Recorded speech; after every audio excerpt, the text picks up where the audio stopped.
خوش آمدید کہتے ہیں آپ کو ایک بار پھر علماء کرام ہمارے ساتھ ہیں. تشریف فرمائے جناب شجاع الدین شیخ صاحب کے علاوہ مولانا محمد رضا داؤدانی صاحب, مفتی عامر صاحب اور مفتی سہیل امجدی صاحب. آپ سب کا بہت بہت شکریہ. بہت سارے سوالات ہیں تو میں بس آغاز کرتا ہوں کہ ایک صاحبہ جب پوچھیں کہ میں روزہ, میرا سوال ہے کہ میں روزہ رکھتی ہوں لیکن اکثر ہی ہوتا ہے کہ دن یعنی بالکل عصر کے وقت کے قریب میری طبیعت بہت زیادہ خراب ہو جاتی ہے, جس کی وجہ سے مجھے خود ہی میں اس نتیجے پر پہنچتی ہوں کہ اگر میں نے پانی نہیں پیا تو میری طبیعت بہت شدید خراب ہو جائے گی, اس لیے میں پانی پی لیتی ہوں پھر جب یہ کیفیت بہت زیادہ ہو جاتی. تو اب یہ میرا ایسا کرنا ٹھیک ہے؟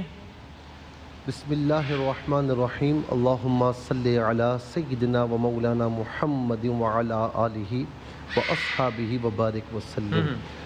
میں یہاں پر یہ بات عرض کروں گا کہ خدا نخواستہ ایسی سچویشن پیدا ہو جاتی ہے کہ ان کو لگتا ہے کہ خدا نخواستہ مجھے کچھ ہو جائے گا, تو اس صورت میں اگر پانی پیا ہے تو بہرحال گناہگار نہیں ہوں گی. صحیح ہے. اور خدا نخواستہ کوئی بیماری بھی اگر ہوتی ہے تو پیاس بالکل برداشت نہیں ہوتی, تو اس صورت میں گناہگار نہیں ہوں گی, لیکن قضا بعد میں کرنی ہوگی. لیکن اگر ایک نارملی ہے, پیاس ہر ایک کو لگتی ہے, اور عصر کے بعد مجھے یہ بتائیں کہ کون سا ایسا روزے دار ہوگا کہ جس کو پیاس نہ لگتی ہو, جس کا پانی پینے کا دل نہیں. میں نے کئی مرتبہ آپ کو دیکھا ہے کہ بالکل سوکھا ہوا ہوتا ہے, خشک ہو رہا ہوتا ہے. تو اگر صرف اس وجہ سے کیا ہے تو سخت گناہگار ہوں گی, توبہ کرنی ہوگی, اور کچھ صورتیں پائی جائیں تو پھر کفارہ بھی لازم ہو سکتا ہے. اچھا صحیح, بالکل ٹھیک. اچھا, اب مفتی عامر صاحب یہ پوچھ رہے ہیں کہ بھائی وسیم بھائی میرا یہ سوال ہے کہ کبھی کبھی مطلب دیر تک رات جاگنے کی وجہ سے میری فجر کی نماز نکل جاتی ہے. اب میں نے اپنا روٹین کتنی بہتر کر لی ہے, لیکن سوال یہ ہے کہ ان کو بھی اندازہ نہیں کہ اگر ان نمازوں کی قضا بھی کرنا چاہیں تو کتنی نمازیں انہوں نے نہیں پڑھی, اس کا کوئی اندازہ نہیں ہے. چونکہ سالوں سے مثلا ایک روٹین چل رہا ہے تو اب نہیں پتا کہ کتنی نمازیں, تو کیا کریں, کتنی نمازوں کی قضا کریں؟ دن لہو میں کھونا تجھے, شب صبح تک سونا تجھے, شرم نبی خوف خدا یہ بھی نہیں وہ بھی نہیں. بدقسمتی سے اکثریت کے یہ کیفیت ہو چکی ہے. اگر بالفرض کوئی شخص عادی ہے نماز کا, کبھی اتفاق سے ہو جائے تو انشاءاللہ پکڑ بھی نہیں ہوگی اور وہ نماز قضا کر لی جائے. لیکن اگر وہ نماز کا عادی نہیں ہے بلکہ رات جاگنے کا عادی ہے اور بالکل فجر سے قریب جا کے سوتے ہیں, دیر سے سوتے ہیں, تو عموماً اٹھنے کا چانس کم ہوتا ہے. تو اس عادت کو بدلا جائے جیسا کہ آپ نے فرمایا. صحیح ہے. قضا نمازوں کا ایک اندازہ لگایا جا سکتا ہے کہ میری یہ عادت 1 سال سے ہے, 2 سال سے ہے یا 3 سال سے ہے. بالفرض 3 سال سے ہے تو ہفتے میں 1 دن ہے, 2 دن ہے, 3 دن ہے, تو پرسنٹیج نکال کے ہم نے اندازہ کر لیا کہ 1 سال سے میری یہ عادت تھی اور تقریباً جو ہے وہ ہفتے میں 2 دن میری نمازیں اس طرح جو ہے وہ رہ جاتی تھی. صحیح ہے. تو اب 365 نمازیں فجر کی بنتی تھی, تو 2 دن کے حساب سے جو ہے وہ ہفتے میں 2 دن ہو گئے, اگر ہاں تو 1 مہینے میں ہو گئے 8 دن, 10 مہینے میں ہو گئے, سال کی 100 ہو گئی تقریباً. تو وہ 110 پڑھ لیں. پتہ نہیں میرا بھی حساب کو یاد. تو احتیاطاً پھر وہ کیا کریں کہ 100 ان کے اوپر ڈیو ہوتی ہیں, وہ 110 احتیاطاً پڑھ لیں, 10 ایکسٹرا پڑھ لیں, کوئی بات نہیں. صحیح ہے. اور قضا نماز بالکل ویسے ہی پڑھی جائے گی جیسے ادا نماز, لیکن نیت قضا کی جائے گی. صحیح, اس بالکل ٹھیک ہے. صحیح ہے. اچھا, لیکن اس میں ہے کہ ابھی تو آ رہی ہیں شبائے قدر, تو روایات ہیں کہ آپ مثلا 1 یا 2 رکعت نماز پڑھ لیں اس ترتیب کے ساتھ, تو ایسے ہے جیسے آپ نے مطلب میں مثال کے طور پہ کہہ رہا ہوں, جیسے آپ نے 1000 سال کی نماز پڑھ لیا, ساری زندگی کی نماز ہو گئی. تو وہ 102 کہہ رہے ہیں وہ, تو پھر تو وہ پڑھ لیں گے تو 1000 سال کی ہو جائے گی, تو وہ ہو گیا پھر کام. 2 رکعت نماز پڑھ لیں گے تو بسم اللہ الرحمن الرحیم. اس سے بہتر ایک اور نسخہ میں آپ کی خدمت میں عرض کرتا ہوں کہ شب قدر 1000 مہینوں سے بہتر ہے. تو بس 2 رکعت نماز پڑھ لیں یا 4 رکعت نماز پڑھ لیں تو 4000 گنا ہو جائے گا. یہ اس طرح کی کیلکولیشنز نہیں چلتی ہیں. اچھا, یہ والا میتھس یہاں پہ نہیں چلے گا, قطعا نہیں چلے گا. بلکہ وہ جو ایک روایت ہے, اگرچہ بہت ضعیف روایت ہے اور اس کے اوپر فقہا میں سے غالباً کسی نے بھی فتویٰ نہیں دیا. اچھا, اور وہ جمعۃ الوداع کی ایک نماز کے بارے میں. اچھا, ہمارے یہاں کم سے کم ہے. اچھا ٹھیک. اور وہاں پر بھی یہی ہوتا ہے کہ پیمفلیٹ نکلتے ہیں اور لوگوں کو بتایا جاتا ہے کہ بھائی پڑھ لیجئے تاکہ آپ کی ساری زندگی کی قضا نماز ہو جائے. اب ظاہر ہے کہ یہ چائلڈش ایک اپروچ ہے, عامیانہ اور عوامی ایک انداز ہے. لیکن نہیں, فقہا نے اس پر کوئی فتویٰ نہیں دیا, بلکہ جتنی نمازیں اس کے اوپر ہے اس کو قضا کرنی ہے. اور بس ایک ہے احتیاط, تو بہت ہی اچھی چیز ہے, الاحتیاط سبیل النجات.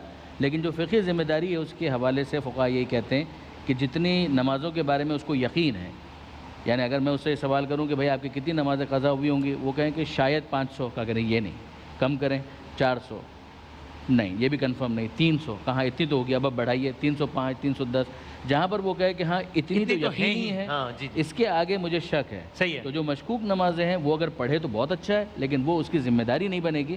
یقینی جتنی نمازیں اس کے اوپر قضا ہے اتنی اگر وہ پڑھ لے تو اس کو سمجھ لیا جائے گا کہ اس نے قضا کی ذمہ داری ادا کر لی. صحیح ہے. مگر یاد رکھنا چاہیے کہ نماز قضا ہونے کے صورت میں قضا پڑھنے کے باوجود توبہ اور استغفار تو لازمی ہے, اس لیے کہ قانون تو توڑا ہے. صحیح ہے.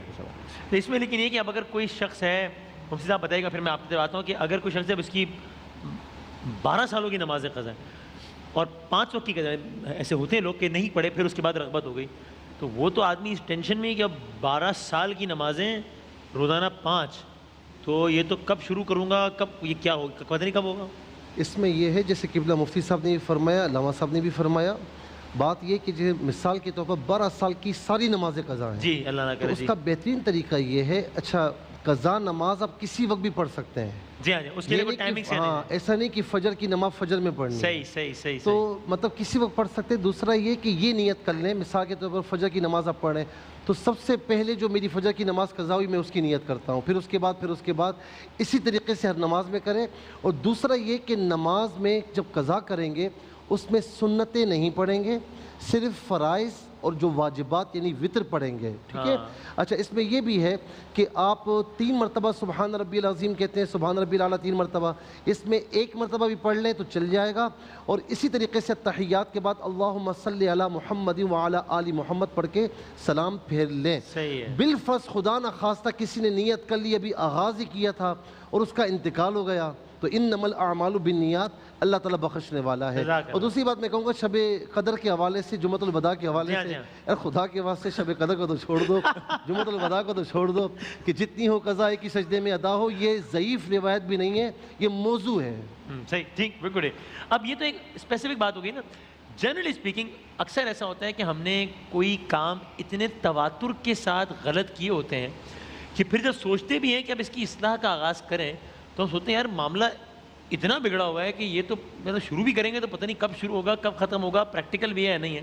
تو آپ کچھ ایسا بتائیں کہ جہاں مجھ سمیت ہم سارے لوگ ذرا موٹیویٹ ہوں کہ بھائی اگر کچھ غلط ہوا ہے, مسلسل بھی غلط ہوا ہے, تو ہمت کرو, شروع تو کرو, اللہ تعالیٰ ساتھ دے گا, ٹھیک ہے, ہو جائے گا. بسم اللہ الرحمن الرحیم. وسیم بھائی بہت قیمتی آپ کا سوال ہے, اور میرے خیال سے ہم سب کو اس پہلو کی ضرورت ہے. ہم بھی یقیناً خطا کار ہیں کہ ہم اللہ رب العالمین کی رحمت کے بارے میں تصور بھی نہیں کر سکتے.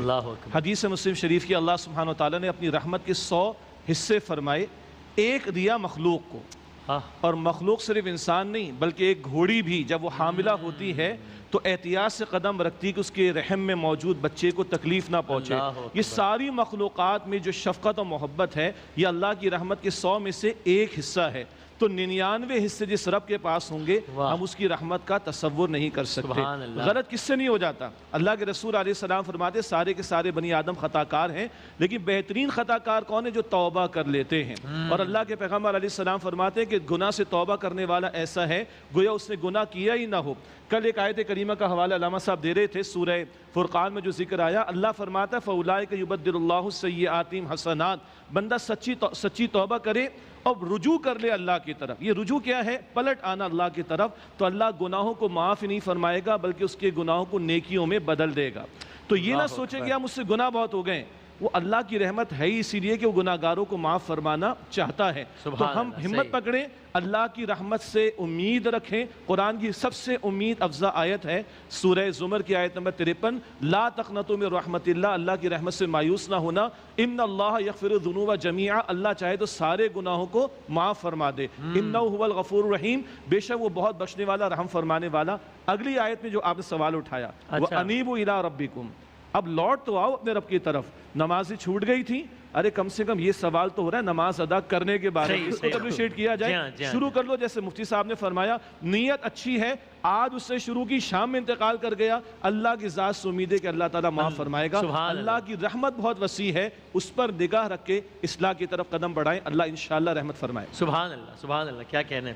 اچھا اب رضا دودانی صاحب, یہ بھی ہوتا ہے کہ اب اگر کوئی شخص ہے کہ جس کا انتقال ہو گیا ہے, ان کے عزیز و اقارب کو معلوم ہے بات کہ مثلا میری جو یہ فلاں کا میری بہن کا انتقال ہوا ہے کسی شخص کی, تو اس کی جو ہے وہ کم از کم 5 سال کی جو نمازیں تھیں اس نے نہیں پڑھی, یا کسی کے بوڑھے والد کا انتقال ہوا ہے 10 سال نمازیں نہیں پڑھی, تو اب وہ تو ظاہر ہے اس کا رب کا معاملہ, اللہ تعالیٰ ان کی طرح آسانیاں فرمائے, لیکن کیا ان کو یہ چاہیے کہ اب یہ خود یا کسی سے درخواست کر کے ان کی قضا نمازوں کا شمارہ پورا کروا دے کہ یار آپ, میرے والد صاحب نے اتنے عرصے تک نماز نہیں پڑھی تھی, آپ ان کے حساب سے پڑھ لیں یا میں پڑھ لوں, یعنی یہ عمل کرنا چاہیے؟ یہ کانسیپٹ ہے, اور میں جانتا ہوں اس حوالے سے فقہ اختلافات بھی ہیں. اچھا. کیونکہ ظاہر ہے کہ لا تزر وازرۃ وزر اخرى, ایک بات تو ہمارے پاس ایک قانون ہے, موجود ہے, کہ ایک کا بوجھ دوسرا تو نہیں اٹھائے گا, لیکن یہ کہ بہرحال ایصال ثواب کے عنوان سے ایک دعا انسان کرتا ہے, اور پروردگار عالم نے ما قدموا وآثارہم سورہ یاسین کے اندر بھی کہا کہ جو تم نے آگے بھیجا اور تمہارے آثار جو پیچھے رہ گئے, تو بہت ساری چیزیں صدقہ جاریہ کے عنوان سے ہوتی ہیں, خدا نہ کرے کوئی غلط کام کیا تو اس کے اثرات بھی ہوتے ہیں کہ جو عذاب کی صورت میں بھی اضافے کا باعث بن سکتے ہیں. اسی کے اندر ایک چیز جو اہل بیت کے ذریعے سے روایات ہم تک پہنچی ہیں, ان کی وجہ سے ایک مسئلہ یہ بنتا ہے فقہ کا کہ اگر کسی کا انتقال ہو گیا صحیح ہے, اور اس کی نمازیں اور اس کے روزے اس کے اوپر قضا تھے تو کرنے تو اسی کو تھے, لیکن اگر اس نے نہیں کیا, اب اس نے توبہ کی, اس کا معاملہ خدا کے ساتھ. صحیح. لیکن اگر اس کے ورثاء, اس کے رشتہ دار اگر اس کے لیے ایصال ثواب کے عنوان سے اس کی قضا نمازوں کو پڑھنا چاہیں تو پڑھ سکتے ہیں. اسی طریقے سے کوئی عام انسان بھی اس کے لیے قضا نمازیں پڑھنا چاہے تو پڑھ سکتا ہے, نماز خدا ہی کی پڑھی جائے گی, لیکن یہ کہ بہرحال اس توقع کے ساتھ کہ اس کے ذریعے سے ایصال اس تک ہو جائے گا. ٹھیک ہے. اس میں ایک فقہ ایک حکم جو ہے وہ بہت امپورٹنٹ بن جاتا ہے, وہ بڑے بیٹے کے حوالے سے. اچھا. جس کے لیے میں خاص طور پر کہہ رہا تھا کہ مجھے اندازہ ہے فقہی اختلاف ہے کہ بڑے بیٹے کے اوپر, بڑے بیٹے ہونے کی کیپیسٹی کے اندر ایک ذمہ داری یہ رکھی گئی ہے کہ جو باپ کی قضا نمازیں ہیں وہ اس کے اوپر واجب ہیں, ماں کی نہیں, باپ کی سے. ماں کے حوالے سے بھی بعض فقہاء قائل ہوئے اور احتیاط یہی ہے, لیکن یہ کہ بہرحال باپ کے حوالے سے سرحد کی گئی. اچھا. کہ باپ کی قضا نمازیں جو زندہ بیٹے ہیں ان میں سے جو سب سے بڑا ہے اس کی ذمہ داری ہے کہ یا وہ خود ادا کرے یا وہ کسی سے ادا کروائے ریکویسٹ کر کے یا اجارے کے اوپر کسی طریقے سے بھی, لیکن بہرحال یہ ایک ایسا فقہی حکم ہے کہ جو فقہ جعفری کے اندر موجود ہے. اور یعنی جس طرح آپ نے اجارہ کہا تو اس کا مطلب ہے کہ باقاعدہ کسی کو اس کام کے عوض کچھ ہدیہ پیسے دے کے کروائے, لیکن یہ ایسا ہی فقہ جعفری کے مطابق فقہی طور پہ پابند ہے وہ ایسا. بڑا بیٹا جو ہے اس بات کا پابند ہے. اس میں فقہ حنفیہ کے حوالے سے رائے مختلف ہے, اس میں اختلاف ہے. صحیح. ہمارے یہاں پہ یہ ہے کہ نماز یا روزہ کسی کی طرف سے ادا نہیں کیا جا سکتا ہے, ٹھیک, چاہے اس نے وصیت کی ہو نہ کی ہو, کسی بھی صورت میں کسی اور کی طرف سے نماز نہیں پڑھ سکتے, روزہ نہیں رکھ سکتے ہیں. تو مرحومین کے جو ورثہ ہیں ان کا اخلاقی فریضہ بھی نہیں ہے اور فقہی یا شرعی پابندی بھی نہیں ہے. نماز پڑھنا یا روزہ رکھنا, لیکن اس کی جگہ نمازوں کا, روزوں کا فدیہ دیا جا سکتا ہے, جو کہ فدیہ کا حکم ہے. فدیے کا حکم ہے نا کہ اگر کوئی روزہ نہیں رکھ سکتا تو فدیہ دے. اسی طرح اگر کوئی انتقال کر جائے تو اگر اس نے وصیت کی تھی اور مال بھی چھوڑا تھا تو واجب ہو جائے گا کہ فدیہ دیا جائے اس کے روزے کا. صحیح.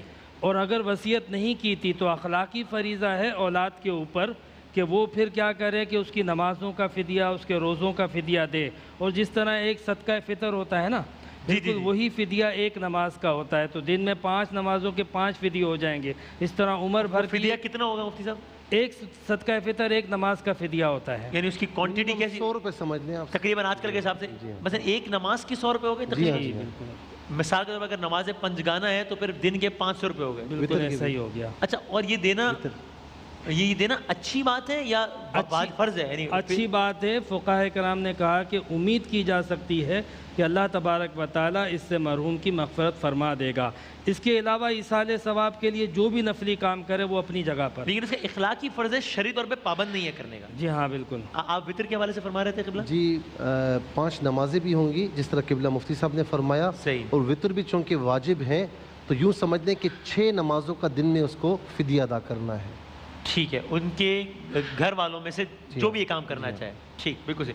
اچھا, یہ دعائے قنوت کے حوالے سے سوال ہے. جو واجب نمازیں ہیں ان میں کیا دعائے قنوت میں مقامی زبان میں بات کہ آپ اردو میں دعا مانگ رہے ہیں, صرف دعائے قنوت کے یہ ہو سکتا ہے یا نہیں؟ اس سے نماز ہمارے نزدیک جو فرائض واجبات ہیں ان میں نہیں ہے. صحیح ہے. صرف جو وطر پڑھتے ہیں رات میں عشاء کی نماز کے بعد جو وطر پڑھے جاتے ہیں اس میں تیسری رکعت میں دعائے قنوت کے لیے جو تکبیر تحریماً دوبارہ کرتے ہیں اس پہ دعائے قنوت پڑھی جاتی ہے, اس کے علاوہ نہیں ہے. اس میں اردو میں یعنی مقامی زبان میں پڑھ سکتے ہیں؟ اور اردو میں نہیں پڑھ سکتے, وہ بھی عربی میں پڑھ سکتے ہیں. یعنی کسی بھی نماز میں دعائے قنوت میں مقامی زبان میں بات. یہ فقہ جعفریہ کا بھی اس میں یہی مسئلہ ہے.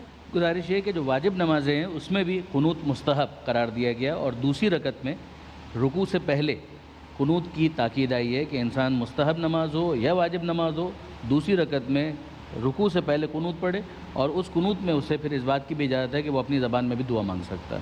اجازت ہے واجب نمازوں میں بھی؟ یہ واجب نماز میں. اچھا اچھا ٹھیک، اس میں فقہ حنفیہ میں اجازت نہیں. اور آخری آپ اس بحث کو کنکلوڈ کر دیجیے. یہ تو فقہی باتیں ہو گئی نا.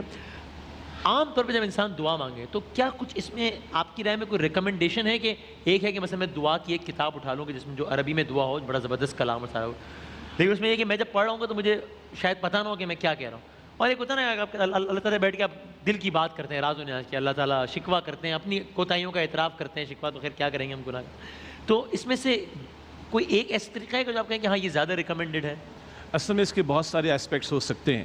ایک وہ دعائیں ہیں جو خود اللہ سبحانہ و تعالیٰ نے تعلیم فرما دی. صحیح ہے. ایک وہ دعائیں جو اللہ تعالیٰ نے انبیاء علیہم السلام کی نقل فرما دی قرآن میں. ٹھیک. ایک وہ دعائیں جو خود اللہ تعالیٰ نے نیک بندوں کی نقل فرما دی قرآن حکیم. صحیح. یہ سب سے بہترین دعائیں. البتہ آپ کی بات کو تھوڑا آگے بڑھاتے ہوئے کئی مرتبہ ہم دعائیں پڑھ رہے ہوتے ہیں، صحیح ہے، ہم مانگ نہیں رہے ہوتے. جی جی جی جی بالکل ایسے ہی.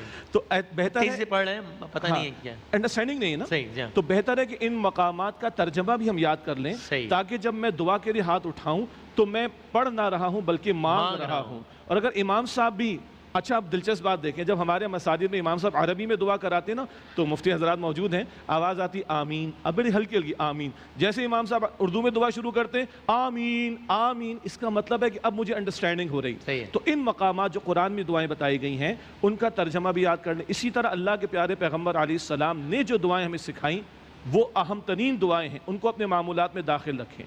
اور پھر وسیم بھائی، وہ دعا جو میں دل سے کرتا ہوں اور جو میں اپنی کیفیت کے ساتھ کرتا ہوں، اور وہ کیفیت وہ کسی زبان میں بھی ہو سکتی ہے، اور سب سے بڑی زبان دل کی زبان ہوتی ہے. جب دعا یہاں سے نکلتی ہے تو خدا کی قسم ہونٹوں کی حرکت بعد میں ہوگی، انشاءاللہ قبولیت پہلے ہوگی. سبحان اللہ، کیا کہنا ہے، جزاک اللہ.